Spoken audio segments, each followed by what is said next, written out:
প্রথম দিকের লেখা আরকি, মানে আমি যদি ঋক্ষমেশ কথাই ধরি, তো ঋক্ষমেশ কথা থেকে তার পরবর্তী যে লেখাতে আপনি জাম্প করলেন, মানে কাব্য ভাষার একটা আমূল পরিবর্তন। একদম সাধারণ মানুষের মুখের শব্দগুলো আপনার কবিতার ভাষা হয়ে। এর আগে আ যে ঋক্ষমেশ কথা থেকে বা পরবর্তী সময়ে যে কবিতাগুলোকে আজকে বিভিন্ন জায়গায় যেখানেই বাঙালি আছে, সেখানেই যারা কবিতার সাথে সংশ্লিষ্ট মানুষজন যারা আবৃত্তি করেন, যারা কবিতা পড়েন, সব কবিতা আপনার অসংখ্য কবিতা, এত কবিতা হয়তো লোকে পড়েনি। কিন্তু এর মধ্যে সিগনেচার ১০ টা বা ১৫ টা কবিতা আছে।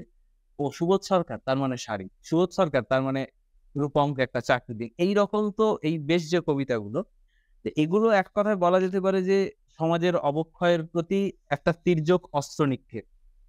তো এই কাব্য ভাষার পরিবর্তনটা কিভাবে হলো যদি আমাদের একটু বলেন? এটা আমার ধারণা।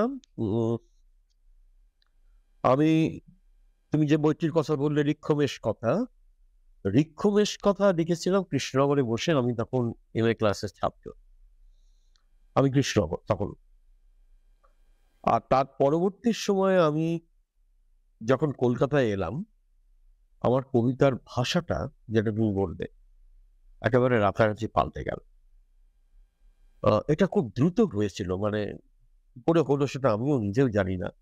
সম্ভবত উম এর জন্য আ পারিপার্শ্বিক না, এর জন্য শেয়ালদাকে দায়ী করি আমি। শেয়াল শেয়ালদা হচ্ছে এমন একটা স্টেশন যেটা উম খুব সহজে মনে হয় পার হওয়া যায়। হুম, আ আসলে ওই শিয়ালদাটা ছিল আমার কাছে একটা আ সীমান্তের মতো। যে ওপারে হচ্ছে জেলা, ওপারে হচ্ছে মফস্বল, আর এপারে হচ্ছে শহর। এই মফস্বল থেকে ছোট, ছোট জেলা থেকে বা ছোট, ছোট জায়গা থেকে, গ্রাম থেকে যারা আসছেন, কলকাতায় আসেন, ওই বর্ডারটা তাদেরকে ওই বর্ডারটা পার হয়ে তাদের একটা ভিসা লাগে। অদৃশ্য সেই ভিসা দেখা যায় না, তার কোনো স্ট্যাম্প পাওয়া যায় না। সেটা লাগে। সেটা ছাড়া যারা আসে তাদেরকে অনেক লড়াই করতে হয়। কেউ কাউকে জায়গা দেয় না। কেননা আমি এই কষ্টটা বুঝি। যেসব ছেলেমেয়েরা বাইরে থেকে আসে তাদেরকে আমি আমার মনে হয় যে এই ছেলেটি আমার সামনে এসে দাঁড়ালো। এ আসলে আ ২৫-২৬ বছরের সুবোধ আমার সামনে এসে দাঁড়িয়েছে। এইটা আমি বুঝতে পারি। তাকে হয়তো আমি বুঝতে দিই না, কিন্তু আমি বুঝতে পারি।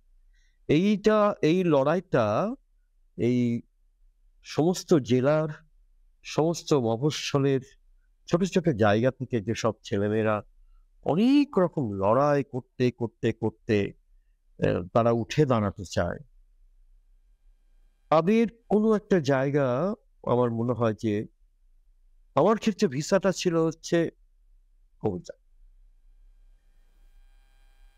কলকাতায় আসার পরেই আপনার কাব্য এবং ভাষায় একটা এবং এটার ফলে যেটা হলো সেটা একটা সেটা একটা এমন একটা পরিবর্তন হলো, এমন একটা এটা তো একটা বিরাট পরিবর্তন বটেই। আমি তো উম আ কলকাতায় কোনোদিন আসবো ভাবিনি। কলকাতায় থাকবো ভাবিনি। তো সেটা যখন এসে আমি একটা বাড়ি ভাড়া নিয়ে, একটা ছোট ফ্ল্যাট ভাড়া নিয়ে কলকাতায় আমি আ জীবনযাপন শুরু করলাম। তখন আমি যে অবস্থার মধ্যে, যে মানসিক অবস্থার মধ্যে দিয়ে যেতাম, আমার চোখের সামনে দেখতে পাচ্ছি পার্কস্ট্রিট। আমি রাত্রির ১১টার সময় পার্কস্ট্রিট থেকে বেরিয়ে বাড়ি ফিরছি। ময়দানের ট্রাম ধরছি, ময়দান ওই দিক দিয়ে তখন আসতাম। ময়দানের ট্রাম ধরে খিদিরপুরে চলে গেলাম রাত্রির ১১টার সময়। তারপর আবার সেই একটা ট্রামে করে অনেকটা ফিরে টালিগঞ্জে নেমে বাড়িতে ঢুকলাম। এই যে জীবন, এই জীবন তো আমার তখন আ কল্পনার বাইরে। কল্পনা। ফলে আমার কবিতায় যে জায়গাটা ওই কৃষ্ণনগরের সে একটা মফস্বলের একটা জায়গা এবং অনেকটাই মনোজগতে যে ভেতরের যে দেশ, এই ভেতরের দেশ থেকে লেখা হচ্ছে কবিতাগুলো।